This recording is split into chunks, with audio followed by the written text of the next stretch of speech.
Mr. Speaker, I ask unanimous consent that all members may have 5 legislative days in which to revise and extend their remarks and include extraneous material on H.R.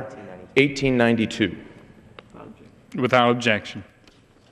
Pursuant to House Resolution 392 and Rule 18, the Chair declares the House and the Committee of the Whole House on the State of the Union for the consideration of H.R. 1892. The Chair appoints the gentlelady from Michigan, Ms. Miller, to preside over the Committee of the Whole.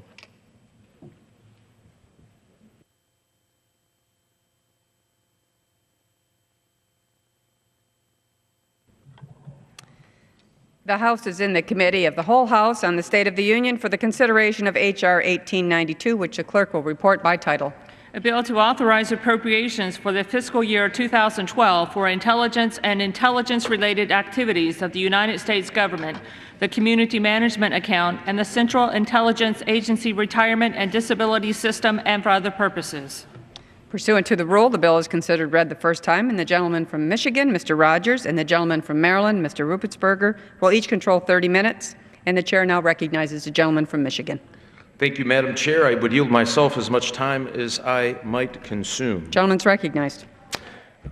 Madam Chair, I first wish to announce that subsequent to ordering the bill reported, the committee has modified the classified schedule of authorizations to the bill with respect to the level of funding of certain programs, with bipartisan agreement between myself and my ranking member, Mr. Ruppersberger. The classified annex containing the schedule of authorizations is available for review by all members of the House, subject to the rules of the House and the Permanent Select Committee on Intelligence under the procedures described in my announcement to the House on Wednesday.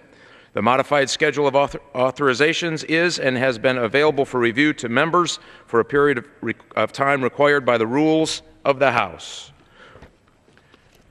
Madam Chair, I think this is an important day for the community. Certainly, rolling into the weekend of the 10th anniversary of that tragic event on 9/11, it is important, it is crucial that we continue to monitor, to improve, to provide support for our intelligence services who so bravely around the world and here at home serve to protect the United States of America. The bill before us today is a vital tool for our oversight of the intelligence community's classified activities and is critical to ensuring our intelligence agencies have the resources and authorities they need to do their important work. Passing an annual intelligence bill is vital to keeping the laws governing our intelligence operations up to date. The FY12 bill, fiscal year 12 bill, sustains today's intelligence operations and provides for future capabilities while achieving significant savings. The U.S. intelligence community plays a critical role in the war on terrorism and securing the country from many other threats that we face. This bill funds all U.S. intelligence agencies spanning 17 separate agencies, totaling roughly $80 billion. The bill's comprehensive classified annex provides detailed guidance on intelligence spending, including adjustments to costly programs. It provides oversight and authorization for critical intelligence activities, including, but not limited, to the global counterterrorism operations, such as the one that took out Osama bin Laden, tactical intelligence support to combat units in Afghanistan, in Iraq, and other places, cyber defense by the National Security Agency, detecting and countering the proliferation of weapons of mass destruction, the R&D, the research and development of new technology to maintain our intelligence agency's technological edge, including work on code breaking and spy satellites. And the bill also reflects our tough economic times as well, Madam Chair. After passage of the Budget Control Act, the committee revamped the bill. It reported out of committee in May to double its budget savings. The bill is significantly below the President's fiscal year 12 budget request and further still below the FY11 authorized and appropriated levels. And we accomplished this without impacting the mission. The savings were achieved through a whole series of joint work and effort by many to merge services and find savings that would bring efficiencies, as I said again, Madam Chair, without impacting our mission, the mission of the intelligence services. The bill curbs unnecessary personnel growth. The cost of additional personnel would squeeze funding for high-tech investments, which is our competitive advantage in intelligence. While the bill denies most of the administration's requested personnel increases, it adds some key positions in high-priority areas, such as cyber defense. The bill also promotes major operating efficiencies in a number of areas, including data processing, IT, and office leases, finding over $100 million in savings. This bill also makes only best value investments and shaves $1 billion from a handful of very large ticket hardware items and programs that the intelligence community is involved in. The bill protects investments in cutting-edge R&D and redirects $500 million of savings to invest in some game-changing technologies. The bottom line is this bipartisan bill preserves and advances national security, and it is also fiscally responsible.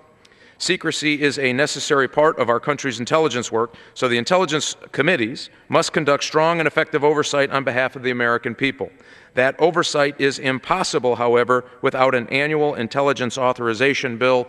And, Madam Chair, that's why we stand before you today with a bill that I think this body can be proud of, America can be proud of, and our intelligence community can take to the bank that we're investing in their mission success. And I would reserve the balance of my time. Gentleman from Michigan reserves the balance of his time. The gentleman from Maryland. Madam Speaker, I rise today in favor of the Intelligence Authorization Act for FY12. I yield myself as much time as I may consume. And the gentleman's recognized. When Chairman Rogers and I took over leadership of the House Permanent Select Committee on Intelligence, we made a commitment to getting back into the practice of passing intelligence budgets. We made a commitment to the men and women of the intelligence community to do what is right, to give our intelligence professionals the resources, capabilities, and authorities they need to keep us safe. We on the Intelligence Committee have a responsibility to provide effective oversight, to help build up the community, not to tear it down, to hold the community accountable for performance while upholding the Constitution and protecting civil liberties. This is even more important today as we approach the 10th anniversary of 9/11, where close to 3,000 innocent Americans lost their lives. The bill makes smart choices by trimming where possible, eliminating duplicative efforts, and ensuring we do not affect the current critical capabilities that protect our nation now and in the future. The bill aligns our resources with our current threats in a fiscally responsible manner. After the debt debate this last summer, our committee trimmed our budget even further to keep its costs in check. The bill curbs personal growth when appropriate, never affecting the core mission. It invests in new positions for select high-priority needs, such as FBI surveillance officers to keep watch on terrorists, NSA cyber professionals to protect computers from malicious intrusions, and Treasury financial analysts to unravel terrorist plots. We found major savings in operating costs, pushed down the price of programs through intense oversight, required acquisitions to come in on budget and on schedule, and invested in research and technology to keep our competitive edge. We fully funded the President's major satellite program, as well as commercial imagery, to ensure our intelligence professionals, the warfighter, and our allies have the information they need on the front lines around the world. Right now, this bill includes two controversial provisions relating to Guantanamo Bay detainees and another making the Director of National Security Agency a Senate-confirmed position. These provisions garnered a veto threat from the White House. Chairman Rogers and I worked together to come up with a solution. Today's manager's amendment withdraws the Gitmo and the NSA director provisions. I encourage all members to vote in favor of the manager's amendment. If these provisions can be successfully eliminated, I will support this bill and look forward to seeing it become law. This bill will make great investments in space, cyber, and the warfighter. Republicans and Democrats work together with our Senate counterparts to make this a good bipartisan bill. Intelligence is clearly the best defense against terrorism. This is even more important as we approach the 10-year anniversary of September 11th attacks. If this bill is signed into law, it will be the third time in 3 years that the Intelligence Committee passed an Intel Authorization Act. For the 5 years before that, we did not have an intelligence bill. With this bill, we are giving the intelligence community guidance and critical direction. We are doing our job. With the passage of the manager's amendment, I believe this is a good bipartisan bill that makes important decisions to protect our families and communities. I urge my colleagues to support it and reserve the balance of my time.